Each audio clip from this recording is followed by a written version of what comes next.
भेटी लागी जीवा लागलीसे आस या आर्ततेनं पंढरपूरकडं बिगी बिगी पावलं निघतात ती देहूहून ज्येष्ठ कृष्ण सप्तमीला अन आळंदीहून अष्टमीला. सप्तमीला देहूत ईश्वरनिष्ठांची मांदियाळी असते तर अष्टमीला आळंदीत आणि त्यानंतर पुढचे 20 दिवस वारी मार्गावर कल्लोळ असतो. पण गेली 2 वर्ष कोरोनामुळं वारीचा मार्ग सुनसान असेल आणि त्यामुळंच पुढारी ऑनलाईननं या 20 दिवसात वारकऱ्यांना भावमेघांच्या शब्दवारीनं चिंब भिजवायचं ठरवलंय.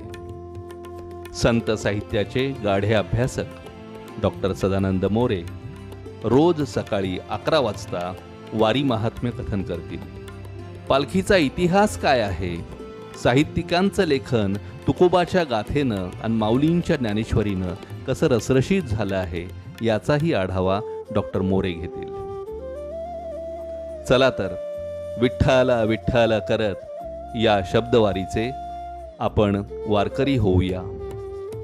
वेळ लक्षात ठेवा, रोज सकाळी 11 वाजता पुढारीच्या फेसबुक पेजवर.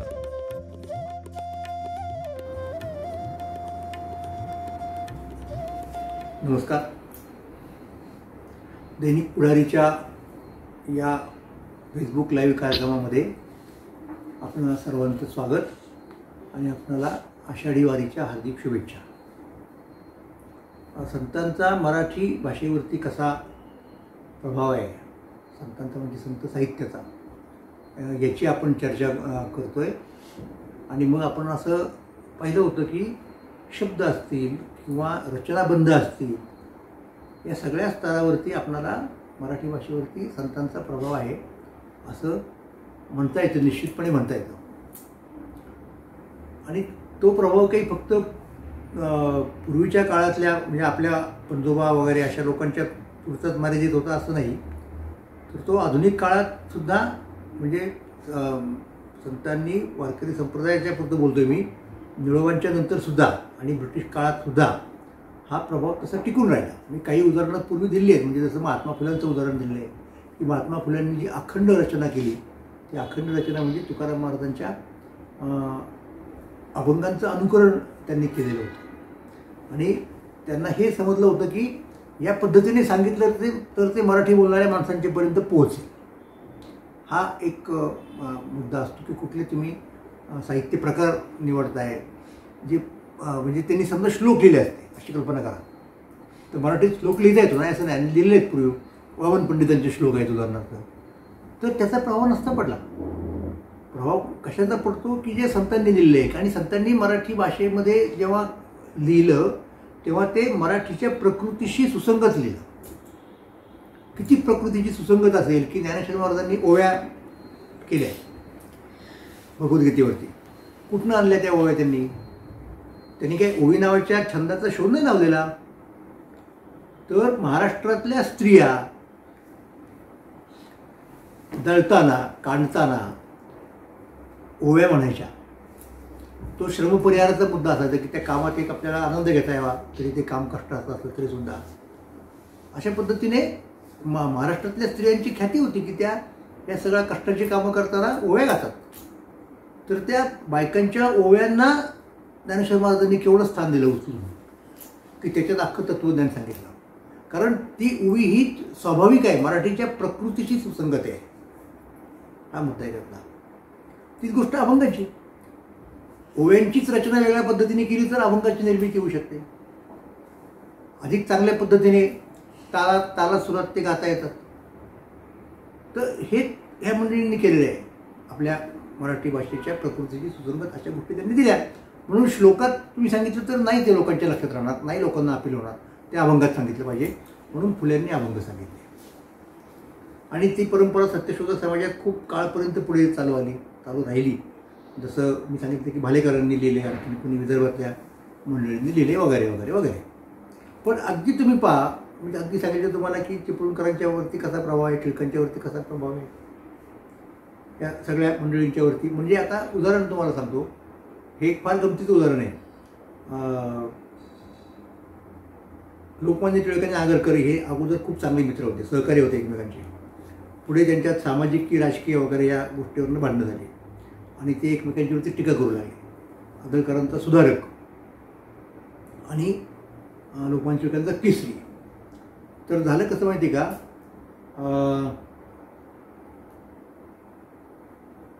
लोकमान्य टिळकांनी आणि आगरकरांनी म्हणजे काहीतरी एक प्रसंग होता. आगरकरांनी असा आरोप केला की टिळकांनी आणि इतर काही लोकांनी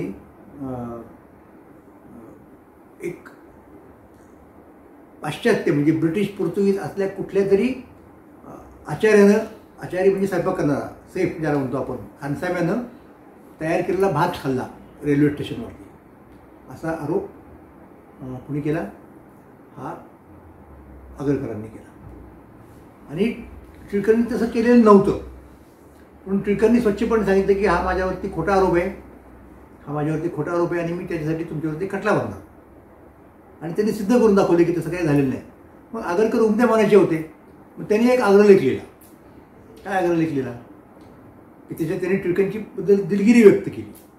आणि खटला विटला भरणं म्हणजे परत भानगडी झालं ना. त्याचं नाव दिलं बोलणे वाया गेले, नाही बोलणे फोल गेले. ओके. मग टिळकांनी पाहिलं की आता हे आपल्या दिलगिरी व्यक्त करतायत, मग कशासाठी आपण तरी परत कोर्टात वगैरे जायचं, बदनामीचा खटला भरायचा. त्यांनी त्याला उत्तर दिलं, यांचं बोलणे वाया गेले, यांचं डोलणे फोल गेले. आणि दोघांचाही समज असा होता की ह्या ओळी तुकाराम महाराजांच्या अभंगातल्या आहेत म्हणून, ज्या नव्हत्या. तर तुकाराम महाराजांचा अभंग नाही. पण लक्षात घ्या कसं वाटतं माहिती का महाराष्ट्रातल्या माणसांना की कुठलीही एखादी चांगली ओळ असेल की ती तुकोबांचीच असणार. म्हणून माहीत नसणारी एखादी गोष्ट असली आणि ती चांगली असली तर सांगतात लोक तुकाराम महाराजांनी म्हटलेलंच आहे. एवढा हा प्रभाव. आता ते वर्तमानपत्रवाले लोक आहेत, लक्षात घ्या. तर ते वापरतात अशा पद्धतीने, जसं बाकीच्या लोकांनी सुद्धा वापरलं. म्हणजे तुम्हाला आश्चर्य वाटेल, बऱ्याच वर्तमानपत्रकारांनी आपल्या वर्तमानपत्राचं ब्रीदवाक्य हे अभंगातनं ओव्यातनं घेतलेलं आहे. तुकाराम महाराजांच्या अभंगातनं, ज्ञानेश्वरांच्या ओव्यातनं, अगदी डॉक्टर बाबासाहेब आंबेडकरांपर्यंत असा तो भाषिक प्रभाव आहे, साहित्यकारांच्यावरचा प्रभाव आहे. आणि एक तुम्हाला मी सांगतो की कदाचित आणि हा मला वाटतं महत्त्वाचा मुद्दा आहे की एखादा साहित्यकृती लिहितो, चांगली गोष्ट आहे, त्याचा कस कुठे लागतो? सगळ्या त्या कृतीचं शीर्षक देण्यात त्याचा कस लागतो. कारण शीर्षक इतकं बोलकं पाहिजे, त्या शीर्षकात सगळ्या त्या ग्रंथाचं, त्या कृतीचं असं सार असं आलं पाहिजे की ते शीर्षक ऐकल्या लोकांना ते कळलं पाहिजे की अरे हे काय आहे नेमकं काय आहे हे कळलं पाहिजे. आणि म्हणून तुम्हाला सांगतो की मराठीतल्या अनेक मोठमोठ्या साहित्यकारांनी आपल्या कृतीची नावं देताना, नामकरण करताना संतांच्या वचनांचा उपयोग केलेला आहे. म्हणजे तर उत्तम एक उदाहरण तुम्हाला सांगतो, पु ल देशपांड्यांचं एक नाटक आहे. त्या नाटकाचं नाव काही खूप गाजलं महाराष्ट्रामध्ये, तुझे आहे तुझं पाशी. आता हे नाव खरं तर हे पु ल देशपांड्यांचं स्वतःचं नाही आहे ते, आणि स्वतःचं नाव देण्याच्या भानगडीत पडले नाही ते, स्वतः नाव वेगळं शोधण्याच्या. त्याचं कारण त्यांना हे कळलं होतं की अरे आपण जे या नाटकात सांगू इच्छितोय ते फार चांगल्या पद्धतीने तुकाराम महाराजांनी एका ह्याच्यात सांगितलं आहे. तो तुकोबांचा अभंग आहे. तो अभंग तुकाराम महाराजांचा आहे. तुझे आहे तुझं पाशी, परी तू जागा चुकलाशी, असं त्याच्या पुढे आहे. चिवडवणी नाशी तुझ्या घरच्यांनी केली. तर ते बरोबर तुझ्या आहे तुझं पाशी त्यांनी उचललं आणि बरोबर तिचं ठेवलं. किंवा त्यांचं आणखीन एक पुस्तक आहे की त्यांनी चांगल्या माणसांच्या बद्दल काही लिहिलेलं आहे, त्यांचं गुणगान केलेलं आहे. गुणगायी ना आवडी हे त्या पुस्तकाचं नाव, की जो तुकाराम महाराजांचा अभंग आहे, गुणगायी ना आवडी हीच माझी सर्व जोडी. तर हे पु ल देशपांड्यांसारखा एवढा सिद्ध असतं मनुष्य. आता कदाचित असं होऊ शकतं की नाही म्हटलं तरी पु ल देशपांडे हे मागच्या पिढीतले होते. काही प्रमाणात त्यांचा एक पाय असा परंपरेत कुठेतरी गुंतलेला होता असं कुणीतरी म्हणू शकेल ना. पु ल देशपांडेंच्यापेक्षा आधुनिक असा कुठेतरी आम्हाला दाखवा लेखक. आणि आधुनिक म्हणजे नुसतं आधुनिक नाही, की आधुनिकतेचं एक वैशिष्ट्य म्हणजे बोल्ड, अशा प्रकारे. तर अलीकडच्या काळात तुम्हाला माहिती आहे गौरी देशपांडे नावाच्या एक लेखिका होऊन गेल्या की जिथे मराठीमधल्या स्त्रीवादी लेखिका मानल्या जातात. त्यांच्या त्या सगळ्या कथांमध्ये कादंबऱ्यांमध्ये अतिशय स्पष्टपणे ज्या गोष्टी सहसा लोक बोलत नाहीत, संकेत असतो नाही बोलायच्या, त्या त्यांनी साहित्याच्या याच्यामध्ये खूप धाडसाने लिहिलेल्या आहेत असं आहे. तर मग ते स्त्रीवादी आहे म्हणजे त्याच्यामध्ये स्त्रियांचे प्रश्न अशी एक धाडशी कोणीतरी स्वतःची बुद्धी चालवणारी स्वतंत्र असणारी एक नायिका असते, असंच तो असणार ना बाच संपूर्ण त्यांच्या लेखनाचा. तर अशीच एक त्यांची कादंबरी आहे. आणि त्या कादंबरीचं नाव काय माहिती का? त्या कादंबरीचं नाव आहे दुस्तर हा घाट. दुस्तर हा घाट. घाट माहिती आहे तुम्हाला, म्हणजे आपण डोंगरातनं वगैरे जात असतो तेव्हा ती वाट तयार केली असते त्याला आपण घाट म्हणतो. आणि ती घाट असा चढावा लागतो आणि तो असा अरुंद असतो सहसा, म्हणून ती वाटचाल घाटाची अवघड असते. दुस्तर हा घाट. जसं माऊलींची पालखी दिव्याच्या घाटातनं जाते बघा, लोकांच्या खूप अट्रॅक्शनचा मुद्दा असतो तो, कारण खूप चांगले फोटो मिळतात. तुम्ही जर जागा पकडली चांगले फोटो काढायला तर त्यांचे भास्करांडे नंतर असेच आमचे मित्र जे आहेत संदेश भंडारे वगैरे खूप चांगले त्यांनी फोटो वगैरे काढलेले आहेत घाटाचे. पण तो चालायला अवघड असतो, दुस्तर हा घाट. तर गौरींनी ते शीर्षक दिलं त्यांच्या कादंबरीला आणि हे त्यांना असं आठवत होतं म्हणजे निश्चितपणे की अरे हे कुठल्या तरी अभंगातनं आलेलं आहे. केव्हा तरी तो पूर्वी ऐकला असेल आणि लक्षात राहिला असेल, पण तो नेमका कोणता हे त्यांच्या लक्षात नव्हतं. तेवढा तुकडाच फक्त लक्षात राहिला होता. म्हणून त्यांनी 2-4 लोकांना विचारलं की अरे हे दुस्तर हा घाट हे माझं कोणाच्या तरी अभंगातनं घेतलेलं आहे मी शीर्षक, पण ते कोणाच्या अभंगातनं वगैरे ते मला नाही आठवत, कोणी सांगू शकेल का? तर मग त्यांना कोणतरी सांगितलं की तुम्ही हे सदानंद मोरे नावाचे एक बरे अभ्यासक आहेत, त्यांना विचारा कदाचित ते सांगू शकतील. म्हणून गौरी देशपांडे यांनी मला फोन केला आणि विचारलं की दुस्तर हा घाट हे वचन कोणाचं आहे, तुकोबांचं आहे का आणखीन कुठल्या संतांचं आहे? म्हटलं सांगतो तुम्हाला. आणि मी त्यांना तो अभंग सांगितला. फार चांगला अभंग आहे. तुकोबा म्हणतात त्या अभंगामध्ये, काम क्रोध आड पडिले पर्वत, काम क्रोध आड पडिले पर्वत, राहिला अनंत पलीकडे. की आपल्याला देवाकडे जायचं आहे, आपण एक रस्ता शोधला, चाललोय आणि अचानक मध्ये पर्वत आले 2. एक काम नावाचा पर्वत आणि दुसरा क्रोध नावाचा पर्वत. आणि त्या पर्वतांना ओलांडून आपल्याला पुढे देवाकडे जायचं आहे. तर काम क्रोध आड पडले पर्वत, राहिला अनंत पलीकडे. आता काही इलाज नाही, त्याला गेलं पाहिजे, त्या डोंगरातून गेलं पाहिजे. पण डोंगरातून जाताना काय परिस्थिती असते, न चलवे मज. रस्ता सरळ असतो मैदानावरचा तेव्हा आपण सहज चालतो, पण आता डोंगर चढून पुढे जायचं आहे. न चलवे मज, एक मिनिट जरा ते स्टॉप करा. न चलवे मज नुल्लंघवे वाट, न चलवे मज नुल्लंघवे वाट, दुस्तर हा घाट वैरी यांचा. दुस्तर हा घाट वैरी यांचा. त्या घाटामध्ये काही श्वापद वगैरे असतात, कोण कुठनंही सांगता येत नाही. आपण बघतो अलीकडच्या काळात बिबट्या कुठनं कधी येऊ शकतो सांगता येत नाही, असे वैरी असतात तिथे. तर दुस्तर हा घाट वैरी यांचा हे तुकाराम महाराजांच्या अभंगाचं एक चरण आहे. काम क्रोध आड पडले पर्वत, राहिला अनंत पलीकडे, नचलवे मज नुल्लंघवे वाट, दुस्तर हा घाट वैरी यांचा. तर हे मी गौरी देशपांडे यांना सांगितलं, त्यांना बरं वाटलं त्याला. म्हणजे पण आता गौरी देशपांडेसारखी अत्यंत बोल्ड, स्त्रीवादी, आधुनिक, अल्ट्रा आधुनिक म्हटलं तरी चालेल अशी लेखिका आहे आणि तिला तिच्या संपूर्ण साहित्यकृतीला जर नाव द्यायचं असेल तर आठवण तुकोबांच्या अभंगाच्या एका तुकड्याची होते. म्हणजे हे काही लोकांची जी हाकटी असते, हे कालबाह्य झालं, हे म्युझियममध्ये ठेवा वगैरे वगैरे, त्यांना समजत नाही. एक प्रसिद्ध फ्रेंच लेखक होता, त्याची कादंबरी ला मिझरा असं काहीतरी, मला काही फ्रेंच येत नाही, पण तशी एक त्यांची ती कादंबरी फार प्रसिद्ध होती, व्हिक्टर ह्युगो नावाच्या लेखकाची. तर त्या कादंबरीचा अनुवाद भारा भागवतांनी केला होता आणि तो अनुवाद त्यांनी 4 भागात केला, 1, 2, 3, 4. व्हिक्टर ह्युगोची कादंबरी ला मिझरावला आणि 4 भागामध्ये अनुवाद.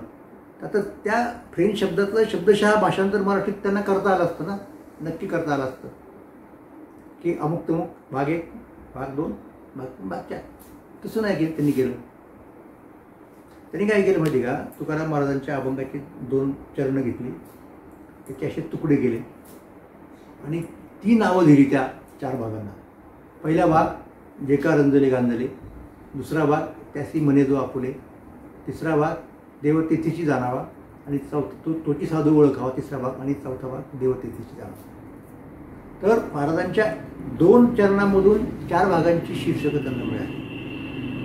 तर मानवी जीवनाला भिडणारे अशा प्रकारचे हे सगळे संतांचे अभंग ओव्या जे काय असतील ते आहेत. आणि म्हणून आपोआप तुम्ही जेव्हा भाषेच्या माध्यमातून तुमच्या जगण्याची अभिव्यक्ती करता, भाषिक कृती करता महत्त्वाची आहे, त्या कृतीतून तुमचा स्वभाव आपोआप प्रगट होतो. म्हणून दैनिक मराठाचं शीर्षक म्हणजे घोषवाक्य अग्रलेखाच्या तिथे असायचं बघा, पूर्वीच्या काळामध्ये आचार्यात्रांच्या ते हेच असायचं ना, तुकोबांचं भले तरी देऊ कासेची लंगोटी, नाथाळाचे काठी देऊ माथा. हा मराठी बाणा आहे. मऊ मेना होणे आम्ही विष्णुदास कठीण वज्रास व्हायचे, हा मराठी बाणा आहे. आणि तो मराठी बाणा हा तुकाराम महाराजांच्या अभंगातून अशा प्रकारे व्यक्त झाला की तो अभंग आचार्यात्रांसारख्या झुंजार आणि लढाऊ पत्रकाराने आपल्या मराठा नावाच्या दैनिकातल्या अग्रलेखाच्या तिथे जी ब्रीदवाक्य असतं तिथं. आणि खरोखर अत्रे हे संयुक्त महाराष्ट्राच्या लढ्यामध्ये सेनापतीसारखे अग्रभागी होते. ते 4-5 लोकांची नावं सांगतात की ज्यांनी संयुक्त महाराष्ट्राच्या याच्यामध्ये खूप मोठं काम केलं, मोठं कॉन्ट्रीब्युशन आहे. त्यामध्ये अत्र्यांचं नाव येतं, म्हणजे घ्यावंच लागतं तुम्हाला. मोरारजी देसाई सारखा त्यावेळेला मुंबई राज्याचे मुख्यमंत्री होते आणि अतिशय कडक वगैरे वगैरे, ते काय बाकी तुम्हाला सांगायचं काय कारण नाही. तर त्यांची अजिबात मुलाहिजा न ठेवता आचार्यात्रांनी बिंदास असं त्याच्यात लिहिलं. नरराक्षस मोरारजी वगैरे त्यावेळेचे शब्दप्रयोग त्यांनी जर काढले ना, तुम्ही चकित व्हाल. पण हा मराठी बाणा आहे आणि हा मराठी बाणा अशा प्रकारे संतांच्या अभिव्यक्तीतून ध्वनित होतो. आणि हे बाकीच्यांनी मान्य केलं. महात्मा गांधींनी सुद्धा सांगितलेलं आहे. महात्मा गांधी असं म्हणाले होते की भारतामध्ये अनेक वैष्णव संप्रदाय आहेत, परंतु महाराष्ट्रातला वैष्णव संप्रदाय म्हणजे वारकरी संप्रदाय जो आहे तो लढाऊ वृत्तीचा आहे. हा बाणा आहे. आणि हेच इरावती कर्वे यांनी सांगितलं की वारकरी संप्रदायामध्ये जे संत होते त्यांचा परमार्थ हा लढवय्या लोकांचा परमार्थ होता. त्यामुळे तुकाराम महाराज सुद्धा वारकऱ्यांना सांगतात पंढरीच्या की तुम्ही विठ्ठलापर्यंत आलात ना, आता दिंडीने आलात, हा तुमचा एक प्रकारचा लॉंग मार्च आहे, जणू काही सैनिक आहात तुम्ही. आणि ते सांगतायत वेढा वेढा पंढरी मोर्चे लावा भीमाते. तुम्ही काय करा, पंढरपूर नगरीला वेढा द्या, वेढा घाला, मोर्चे लावा. ही सगळी लढाईची भाषा आहे ना. म्हणजे परमार्थ सुद्धा व्यक्त करताना तुम्हाला कसा उपयोग होतो.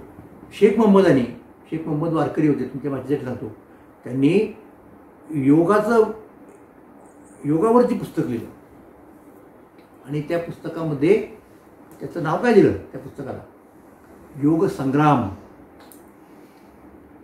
की ज्याचं सुतोवाईट ज्ञानेश्वर महाराजांनी केलेलं आहे की योगाचा जो काही तो संग्राम असतो, एक दुर्ग असतो, तो दुर्ग काबीज करायचा असतो वगैरे वगैरे वगैरे. हे सगळं ज्ञानेश्वरांच्याकडनं यांच्याकडे गेलं, शेख मोहम्मद यांच्याकडे गेलं. हा तो मुद्दा आहे. म्हणून हा वेगळ्या प्रकारचा सांस्कृतिक भाषिक आविष्कार आहे आणि त्याचं मूल्य, त्याचं महत्त्व, त्याचं रिलेव्हन्स आजही संपलेला नाही आणि तो कधी संपण्याची काय म्हणतात त्याला शक्यताही नाही.